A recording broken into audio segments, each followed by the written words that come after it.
Ciancórla, thanks very much indeed. Just to say at the outset, thanks to government for facilitating this time. Whenever the vote is, I'll be back to vote against the pact or our opting in at this point in time. I think, as other members have said, we're putting the cart before the horse. Some of us are old enough to remember the Amsterdam Treaty in '98, which we voted for, and our two outings on Lisbon in 2008 and 2009. It's worth noting that we looked for certain things in that, and we've got to ask ourselves, what has changed since then to want us to unilaterally remove the safeguards we sought, to now decide, without consulting the people directly, to opt out? That's a problem for me.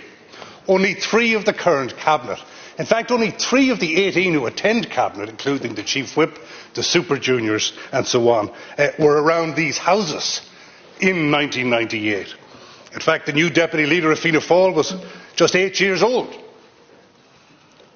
And I think it would be worthwhile if some of us examined the reasons why we needed and sought those opt-outs at that time. Minister Burke earlier on said about opting out, there's no plan. How can you opt out when there's no plan? He spoke of Brexit.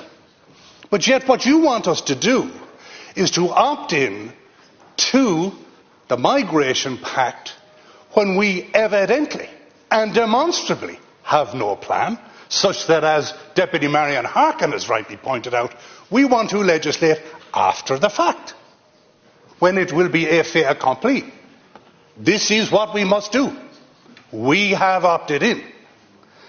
Now the reality is there a removal of parts of our sovereignty sought very specifically in the Treaty of Amsterdam and the Treaty of Lisbon? And the answer to that question is yes.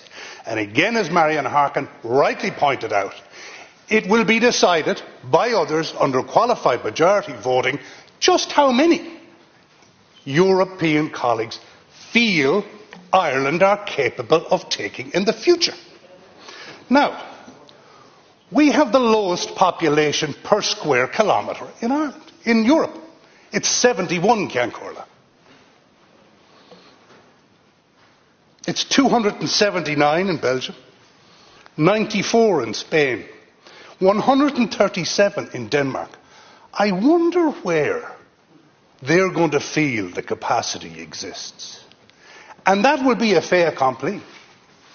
And whatever 8-year-old today is sitting at cabinet then, when in Brussels it is determined, actually, we feel that of the 2.5 billion people who wish to migrate north, Ireland are in a position, given the low density of population there, to do what they want. But in any event, Minister, and I don't know what age you were or where you were in '98, but I was in these houses. And it was for a reason. And that reason remains. I'm not anti-migration. I'm on a medical cert to be absent from these houses for pericarditis. I am here this evening to point out what I've been saying for the last 2.5 years. There is no strategic approach to migration over there. None whatsoever. We've taken a headless chicken approach. We decided to take over our tourism business to house people in Ukraine while incentivising them to come. You're saying there's a plan when we have hundreds of people on the canals. It is an insult to the people of Ireland that ye are dressing this up, that any dissenting voice is a loony hard right. There's no hard right in this country, thankfully. Those few loonies who always existed got their answer in local and other elections. But don't be fooled that because you're in the centre, that everybody supports your headless chicken approach to migration. They do not. I'm a centrist politician. I've helped more migrants and asylum seekers than yet you have in your career. I'm proud to do it. And yes, we need them as workers. But you need a plan. You need legislation, and you need a system that works before you hand the authority to anybody but ourselves in terms of QMV. I'd ask you to go back and examine the whys of the opt-outs we sought in the Lisbon Treaty and the Amsterdam Treaty, because they are more necessary today, so that we maintain our level of sovereignty over a system we design, which we have heretofore showed we are incapable of doing. I will vote against this, and on a medical cert or not, whenever that vote is scheduled to take place, I will be here to do it. Thank you. Thank you very much.